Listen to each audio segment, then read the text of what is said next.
नमस्कार. आई पण. लेखिका हिमाली कोकाटे. अभिवाचन अनुराधा कर्वे. रात्री मध्येच कधी कळा सुरू झाल्या तर उगाच घाई गडबड नको. तशी ही तिसरी खेप म्हणजे लगेच डिलिव्हरी होऊन जाईल. पहिला झाला तेव्हा बरोबर 22 तास लागले होते. दुसऱ्या वेळी ती चेकअपला म्हणून गेली आणि 3 दिवसांनी लहानग्याला घेऊनच घरी परतली. दरवेळी त्याच जीवघेण्या कळा, तेच म्युन्सिपलचं हॉस्पिटल, रांगेत लागलेले बेड्स आणि प्रत्येकीच्या पायापाशी टांगलेला पाळणा. रात्री कुणा एकीचं बाळ भुकेनं उठून रडायला लागलं की दिवाळीत फटाक्यांची लढ फुटावी तशी एक एक बाळं रडायला सुरुवात करायची. पण आपलं रडतंय का हे प्रत्येक माऊलीला आपोआप कळायचं. घरी आल्यावर पहिल्याच्या वेळी तिला झोपच लागायची नाही. हाताची 10 बोटं, पायाची 10, आपरं नाक, भरगच्च जावळ असलेला तो जीव प्रत्येक श्वासासाठी आपल्यावर अवलंबून आहे हे मनात इतकं ठसलं होतं की चुकून माकून डोळा लागलाच तरी ती दचकून उठायची. थोडा मोठा झाला की हे थांबेल असं सगळंच म्हणायचे. पण तसं काही झालं नाही. छोट्यांच्या छोट्या काळज्या, मोठ्यांच्या मोठ्या. जवळ पडलेली बॅग उचलून तिनं त्यात काही कपडे कोंबले.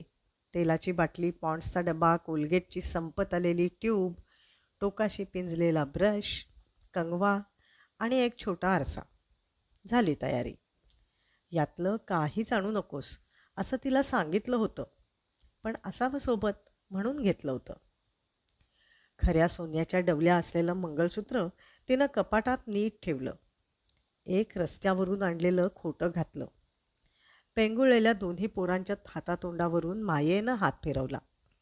एक हात पोटाशी धरून कसंबसं वाकत दोघांच्या गालावर ओठ टेकवले आणि दरवाजा लोटून ती बाहेर आली. समोर तिच्या दारावर खटखट करून तिनं निघतेय एवढंच सांगितलं. तिला तसं पाहून मग शेजारणीनं पटकन हळदी कुंकवाचा करंडा आणला आणि तसंच दारात तिला सवाष्ण असण्याचा मान दिला. नवरा तर 3 वर्ष झाली गायब आहे. गावी गेला आहे असं सांगितलंय सगळ्यांना. पण ह्या शेजारणीला सगळं ठाऊक आहे. पोरांवर लक्ष ठेव माय असं बोलून तिनं हातातले चुरगळलेले 100 रुपये तिच्या हातावर टेकवले. पोरं आपली, त्यांच्यामुळे कुणाला खर्च नको. ती पाया पडायला वाकली तशी पोटात पहिली कळ आली आणि 2दा आधी त्यातून जाऊनही आपलंच शरीर किती वेदना देऊ शकतं आणि सहन करू शकतं याचं तिला नव्याने आश्चर्य वाटलं. शेजारणीनं मायेनी डोक्यावरून हात फिरवला. पोरांची काळजी नको म्हणून वचन दिलं.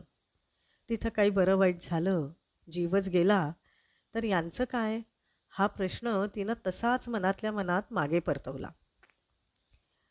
खालची उघड्या गटारांची सापशिडी ओलांडून ती गल्ली बाहेर आली तर गाडी तिची वाट पाहत उभी होती. गाडीच्या शेजारी ती दोघं, तिच्या होणाऱ्या बाळाचे आईबाप. ती जवळ आली तशी दोघांच्या चेहऱ्यावरची घालमेल तिला स्पष्ट दिसली. आपली पोरं आपण शेजारणीच्या जीवावर सोडून आलोय, ती घालमेल हीच का? त्यांचं मुलंही गेले 9 महिने 6 दिवस आपण आपल्या आत घेऊन आहोत. त्यांना काय वाटत असेल? नवरा निघून गेला तेव्हा मंगळसूत्र फक्त अंगावर होतं म्हणून वाचलेलं. बाकी घरात एक पैसा राहणार नाही हे त्यानं पाहिलेलं. आपल्याला तसं सोडून जाताना त्याला काही वाटलं नसेलही, पण दोघांच्या मध्ये असणारी 2 मुलं, त्याच्या बीजाची फळं, त्यांच्याविषयी काही वाटू नये. बाबा म्हणत त्याच्या अंगाखांद्यावर नाचलेले जीव एवढे परके कसे वाटू शकतात?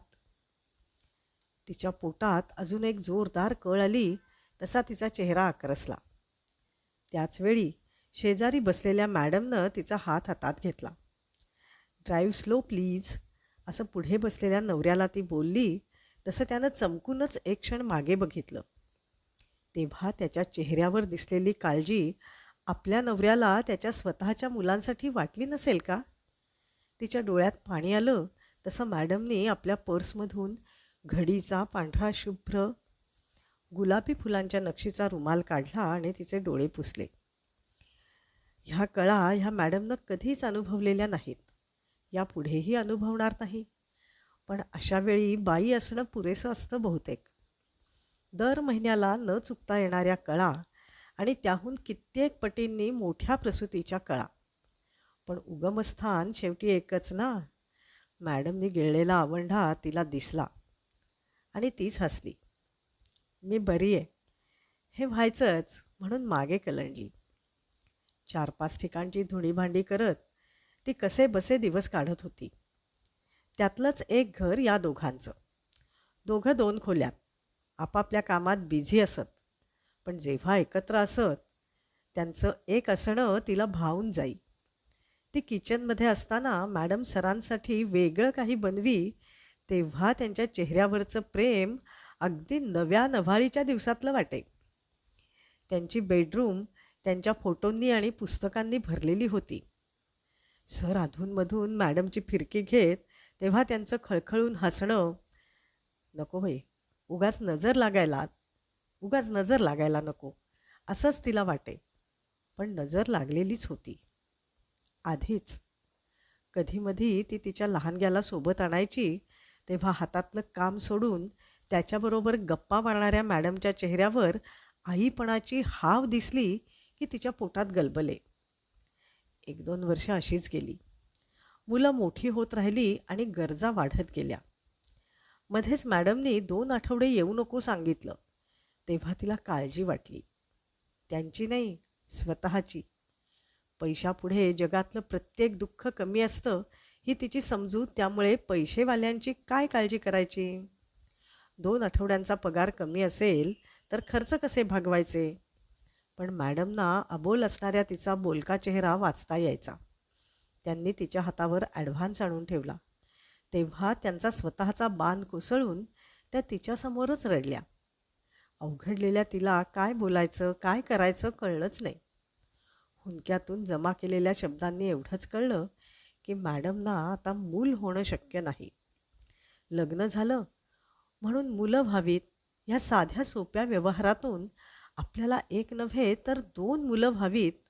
त्यांच्या काळजीनं आपला जीव कुरतडत राहावा आणि ज्यांची 10 पोरं पोसायची लायकी आहे त्यांच्या नशिबात एकही नसावं.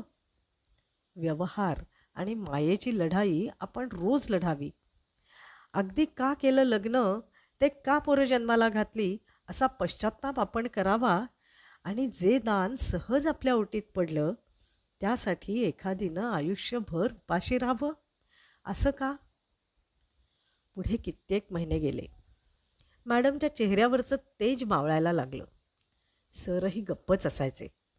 ते एकत्र असले तरी त्या खोलीत त्यांना नसलेल्या मुलाची सावली दोघांमध्ये बसली आहे असं तिला वाटायचं. मग एक दिवस मॅडमनी तिला फोन करून मध्येच बोलावून घेतलं.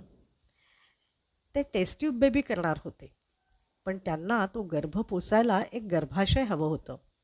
त्या बदल्यात ते तिला पैसे देणारच होते, पण त्या उपर तिच्या 2ही मुलांच्या शिक्षणाची जबाबदारीही उचलणार होते.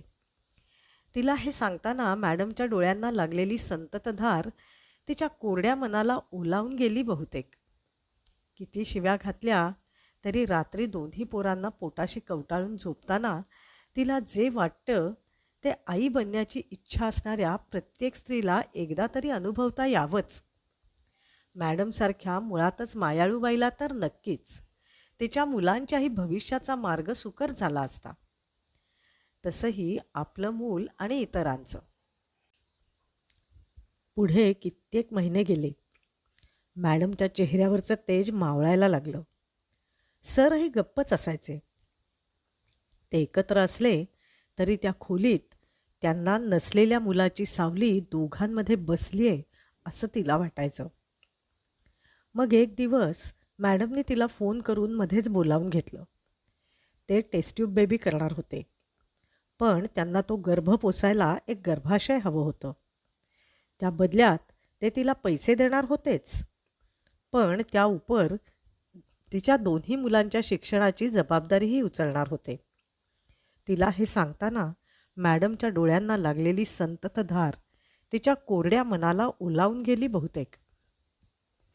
किती शिव्या घातल्या तरी रात्री 2ही पोरांना पोटाशी कवटाळून झोपताना तिला जे वाटतं ते आई बनण्याची इच्छा असणाऱ्या प्रत्येक स्त्रीला एकदा तरी अनुभवता यावंच. मॅडमसारख्या मुळातच मायाळू बाईला तर नक्कीच. तिच्या मुलांच्याही भविष्याचा मार्ग सुकर झाला असता.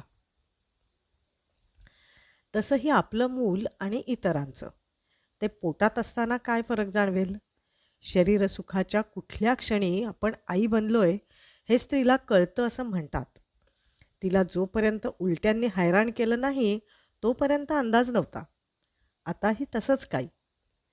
तिनं होकार कळवला. त्यांनी बनवलेल्या कॉन्ट्रॅक्टमध्ये जर तिला डिलिव्हरीच्या वेळी काही झालं तर एक ठराविक रक्कम मुलांच्या नावे व्हावी ही अट तिनं घालून घेतली. जर गरोदरपणात काही कारणाने गर्भपात झालाच तरी तिच्या मुलांच्या शिक्षणाची जबाबदारी ते दोघं घेणार होते. ते वाचूनच तिचा अर्धा भार कमी झाला. पुढले 11 महिने झरझर निघून गेले. तिची घरकामं तिनं सुरूच ठेवली, पण 7वा महिना लागल्यावर तिनं सगळं बंद केलं. सुरुवातीला 1 महिना ती गावी नवऱ्याकडे जाते सांगून मुलांना घेऊन मॅडमच्या घरीच राहिली. प्रेग्नन्सी कन्फर्म झाली तेव्हा परतली. त्या 1 महिन्यात मॅडमचा संसार पाहून तिचे डोळे मन निवलं. पण पैसा असणारी प्रत्येक व्यक्ती सुखी असते हा तिचा समज कोलमडून पडला. दर चेकअप वेळी आवर्जून हजर असणारे मॅडम आणि सर. तिचं पोट वाढू लागलं तसतसं मॅडमच्या चेहऱ्यावरचं परतणारं तेज पाहून तिलाही बरं वाटायचं. आपल्या वाढलेल्या पोटावरून ती हात फिरवी. मधूनच आतून एखादी लाथ एखादी बुक्की बसे तेव्हा हा जीव आपल्या रक्तामासावर वाढत असला तरी तो आपला नाही हे स्वतःला बजावी. 7वा संपला तसं परत एकदा मॅडमचं बोलावणं आलं. ती गेली तर घरचा हॉल झेंडू शेवंतींनी सजवलेला होता. समया लावलेल्या होत्या. सर मॅडमचे आईवडील भावंड मित्रमैत्रिणी आलेले होते. जास्तीच्या कामाला हात म्हणून बोलवलं की काय. पण मॅडम तिला आत घेऊन गेल्या. तिची वेणीफणी केली आणि त्या नेसलेल्या तशीच साडी तिच्या हातावर ठेवून गेल्या. पुढले 1-2 तास तिला स्वतःचाच विसर पडावा इतके लाड झाले. याची गरज नव्हतीच. एक कॉन्ट्रॅक्ट होतं हे शेवटी. पण जगात नवीन येऊ पाहणारा जीव म्हटला की सगळेच मऊ होतात. पेढा बर्फीचा खेळ झाला. तिनं कधीतरी मॅडमना आवडते म्हणून सांगितलेली घट्ट दुधाची पिस्ते बदाम घातलेली बासुंदी तिच्यासमोर आली तेव्हा ती रडायचीच बाकी होती. पहिल्या 2 बाळंतपणात यातलं काहीच होऊ शकलं नाही आणि आता हे कोडकौतुक पाहून तिला भरवून येत होतं. शेवटी ओटी भरायचा क्षण आला तेव्हा कोपऱ्यात उभ्या असणाऱ्या मॅडमचा हात धरून कोणीतरी त्यांना तिच्या बाजूला बसवलं. जन्म देणार नसली तरी ती आईच होणार होती ना. त्यांची ओटी भरायला त्यांची आई खाली झुकली तसा मॅडमना हुंदका अनावर झाला. जन्म देणारी आई होणाऱ्या आईला तिच्या आईच्या गळ्यात पडून रडताना पाहत राहिली. वय काळ पैसा जात पात शिक्षण या सगळ्यांना ओलांडून जाणारी माया हेच आईपण. मग जन्म देणं ही फक्त एक कृती. तिला मुलगी हवी होती. मॅडमना बाळ. शेवटी मुलगीच झाली. पॉश हॉस्पिटल म्हणून मॅडमना आत येऊ दिलं होतं. रक्तानं माखलेला तो गोळा एका क्षणासाठी तिच्या छातीवर विसावला. तिनं डोक्यावर ओठ ठेवताना तिला गलबलून आलं. पुढल्या क्षणी मॅडमचा रडवेला चेहरा समोर आला. ते कपड्यात बांधलेलं रडून लाल झालेलं मुटकुळं तिनं मॅडमच्या हाती सोपवलं तेव्हा शरीराची नाळ तुटलेली होतीच, पण तिनं मनाच्या नाळीलाही तोडलं. समोर मॅडम नव्हत्याच. त्या एवढ्याशा जीवाचे पटापट मुके घेणारी ही आई होती. त्या क्षणी तिचा हात हातात घेऊन मॅडमनी त्याचाही मुका घेतला. गेले 11 महिने तसेच विरघळले. यावेळी आपण कुणाला काय आनंद दिलाय हे तिला प्रकर्षानं जाणवलं. ती आता आपल्या लेकरांकडे परतायला तयार होती.